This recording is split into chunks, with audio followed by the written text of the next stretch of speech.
This is Abid. He and his four brothers invested £600 to buy perfume to sell on the streets of East London. Now, their fragrance business is making £15 million a year. So this year we're looking to end on £15 million net sales. Hopefully we're going to continue growing at 50% year on year. They've built an halal business with no credit cards, no bank loans and no interest. They've gone from selling products out their car boot to over 20 stores in the world's biggest shopping centres. We literally got £600 together and we just decided to start one day. Hopefully by the end of this year, inshallah, we're going to open another 10. A few more in France, a few more in Netherlands, a few more in Sweden. We spent the day with him to learn exactly how he built the brand, runs the business, and how he plans to make Sunnamusk the biggest fragrance brand in the world. This is More Than Numbers. Abid, my guy. Can't lie, this thing's peak. Yeah, man. Alhamdulillah, bro. You're telling me, bro. Yeah, nice to meet you. Hey, good to see you, bro. Good to see you. Welcome to the office. Come through, man.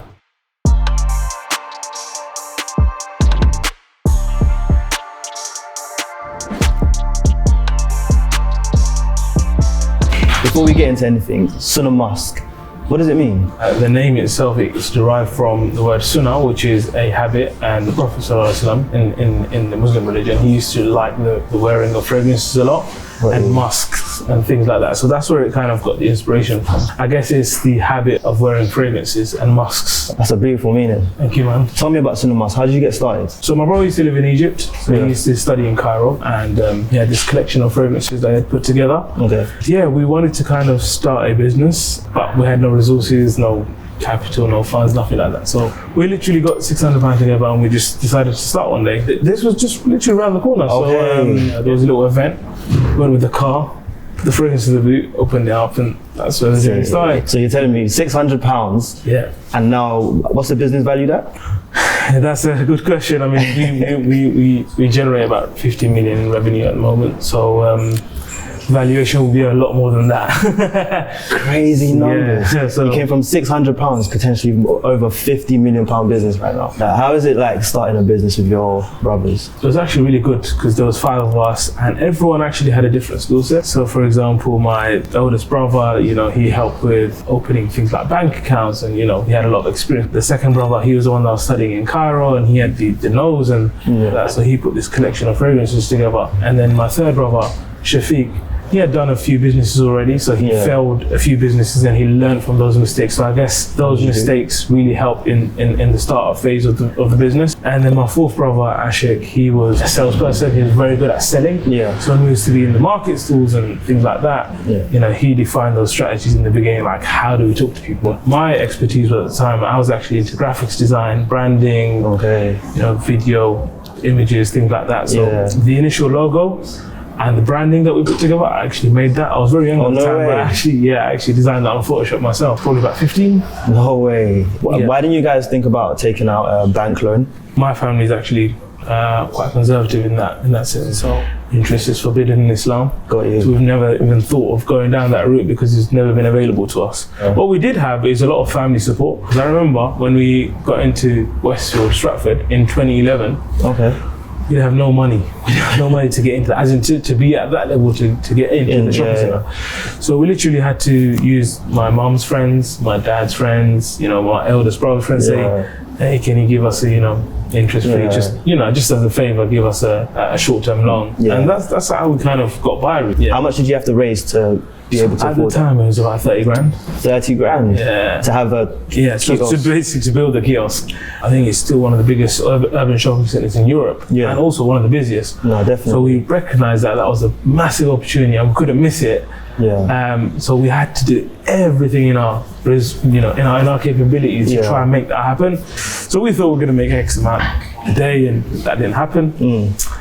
But I guess that just pushed us to work harder on the brand, like things like our bags and our packaging and our product. We had to kind of upgrade that. The little details. Make that look better, because we thought, maybe it's not up to the scratch. And eventually, slowly, I would say within a year, we started seeing good money coming That's into the good business. timing. Hopefully by the end of this year, inshallah, we're going to open another 10. A few more in France, a few more in Netherlands, a few more in Sweden. So kind of keeping that Europe piece going, because we initially opened just one, just to kind of see how people react to the product and brand. And actually it's gone really well. Sick, you got stores all over the UK now. You got a couple in London as well. We're quite close to one right now. Yeah. So we're about 5 minutes from our store in Aldgate. Aldgate East. Brand new fit out. So hopefully I can show you later. Bro, why not? Alright, so Abid, we're in the Sunnamusk warehouse. That's Bro, it, man. This is massive. Yeah, man. Alhamdulillah, it's quite big, isn't it? How big is it though? It's about 6,000 square foot, this one. But we just actually took the next door one. No way.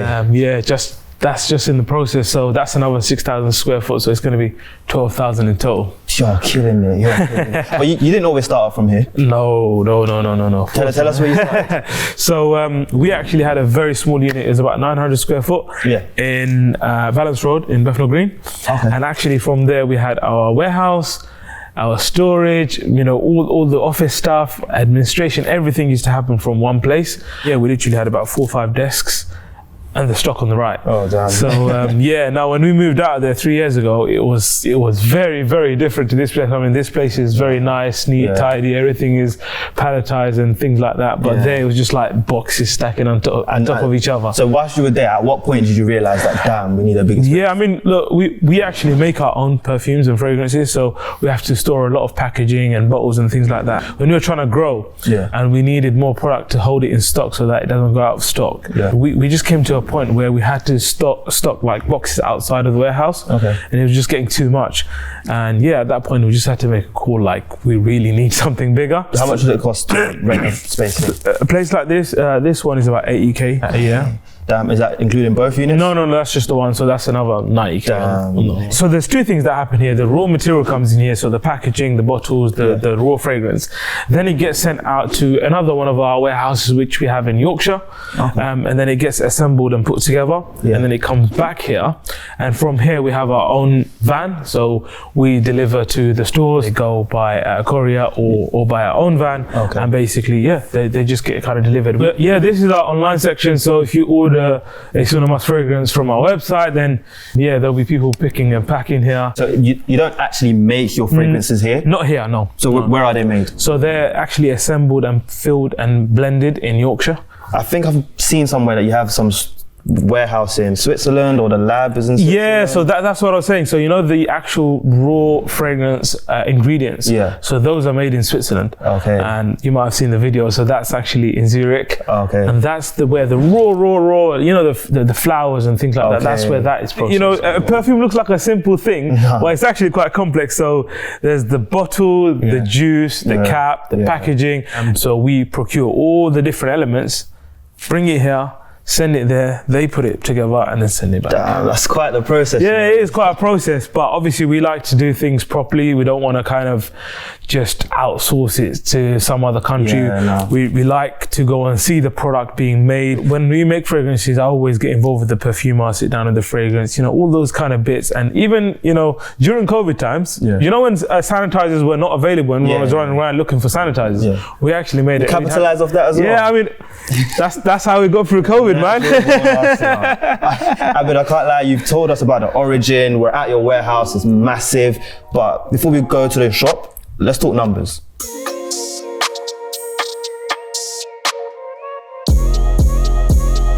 Abid, your store in Whitechapel back in 2009? How much did you make on the first day in the market store?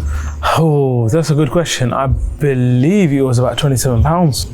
Yeah. £27 in one day? Yeah. What I'm talking about when I say £27 is the first day when we did the boot stores. Yeah. But when we started actually going to Whitechapel Market and did market stores, we were actually surprised by how much we were making. We were making like £500-600 a day on some days. So and today, how much would you say revenue-wise the business is making? So this year we're looking to end on £15 million net sales. And hopefully we're going to continue growing at 50% year on year. How much is that as profit? I would say it ranges between 10 and 25%. Bro, those are crazy numbers. Yeah. On average, how much do your stores make in a day? It depends. Some of them 3, some of them 4, some of them 5. Yeah. It just depends on where the store is, what, how 3, big the 4, size. 5K. Okay, yeah. What would you say your biggest overhead cost is? Salaries, definitely salaries. So hiring good people, and incentivizing them, giving them bonuses so they're happy and they can, I guess, afford their own life is probably the most expensive in our expense list. Yeah. So I would say payroll and salaries would be the biggest expense for us. How long would you say it took you before you crossed that 1 million?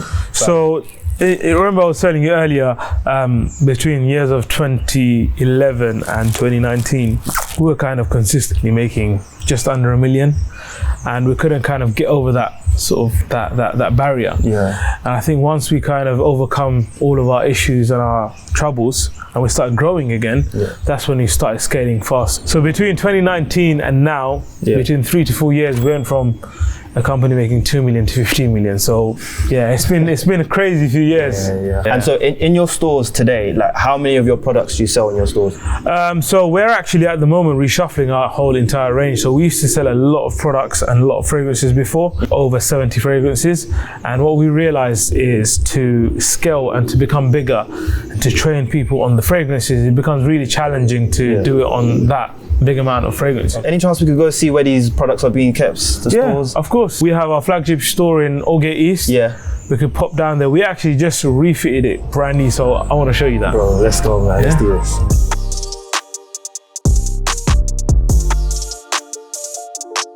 So Abid, we're in your flagship store in Aldgate East. That's and right. I can't lie, this store is sick. How do you go about picking your store locations? Generally, we are looking for locations that fit the brand and our customer profile, but also places where there are a lot of footfall. So that's how we kind of, I guess, pick our locations. So we mainly operate out of shopping centers. So all of the locations that we have in the UK are pretty much based in shopping centres, except this one, which is here in Aldgate East. Yeah. The reason why this store here is in Aldgate East is because this is where we started. Okay. So around these areas where we used to do our boot stores and things like that. So we got a bit of history here. So we thought, let's mark it down with the flagship store here. And it's connected to our roots. And this high street's crazy busy as well. No, it's really busy. And recently a lot of brands have been opening up on this road. Yeah. So it's even got busier in the recent years. So we've got one of the biggest mosques in UK and Europe just by us, which is the East London Mosque. Get a lot of people coming to prayers there, so they come, and then you got all the normal people that are coming, sort of commuting between Brick Lane and Whitechapel, which is already a very, very busy area. In Sunnamusk, we like to give you a good experience when you come to buy a fragrance. So we kind of guide you through the process of buying your fragrance rather than just letting you shop yourself. We've also got a bespoke fragrance creation service, so that's exclusively available at our White City branch. So what happens there is you'd book in an appointment, you go sit there with the perfume, and you'll actually be able to create your very own bespoke fragrance. So you choose the notes you want, and we'll kind of tailor it to your profile, and that scent will be exclusively yours. We always had that passion for looking exclusive, looking premium, and so even now, we've just redesigned this store, spent over £150,000 on this store alone. It's because we really take pride in our branding and our experience. And I see it in your adverts as well. I've been watching one of your recent adverts. And the quality in so that was shot like 2 years ago. Again, we were a much smaller brand even 2 years ago, but we invested a lot of money and time, dedication to shoot that. We shot that in Spain. We got a director and all the crew involved to really try and show to the world that, look, although we might be a small brand that's just growing, we're here to stay and we're here to make a statement. In general, I would say our marketing is quite heavy. Like we did the London bus campaign recently, which is all over London. Crazy. And then we did the Tube advert. So we are pretty heavy on marketing. We do believe in the power of marketing a lot. Sick. Let me get a smell a couple more of these. Yeah, so let me show you.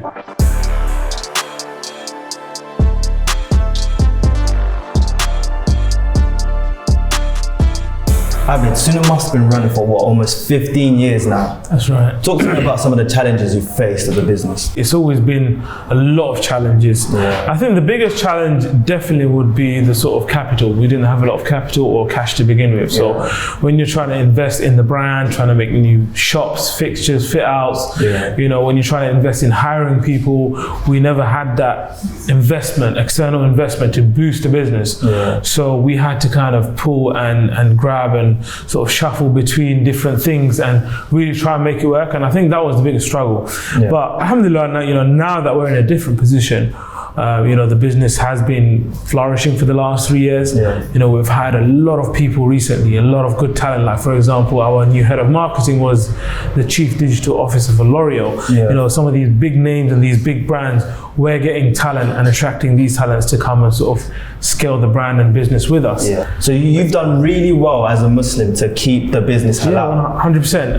I think we've never sort of compromised on our values. We don't promote fragrance with sexual or appeal or nudity. That's something that we've never done. And we still do that. And if you look at fragrance ads and brands all over the world, that's one of the main things they use. And I think that's definitely been a challenge because we have to kind of attract a similar audience, but without doing that. But it allows you to be creative. 100%. We always think outside the box. We think, how can we do it without doing such things? A lot of the stores you own in the UK, you actually own? So all of the ones. What about the stores outside? Is it a franchise model? So all of the stores in the UK are our own. The ones that we have outside, some of them are our own, and some of them are franchise. So we're kind of trialing and testing both models. In Germany, we have 2 that are franchises, but the rest in Sweden, in France, they're actually our own. And for the next coming year, what do you project as a revenue for the business? So my goal is to take the company to £100 million revenue. Hopefully within a 5 to 7 year period. Inshallah. But I think more than that, all of the products that we see here at Sunnamusk, our own retail stores. So we haven't even touched distribution, wholesale, working with retail partners. So that is something that we're going to focus on next year. And then at the same time, we're going to continue growing the stores in Europe, in France, in Netherlands, Germany, in Spain, in Ireland. And hopefully towards the end of next year, beginning of the year after, we're going to be hitting the US market, which is absolutely massive. That's big money. What you guys have done come from like a Whitechapel market, car boot sale, into a multi-million pound company. Like, for someone who was going to start out in a fragrance business, what piece of advice would you give them?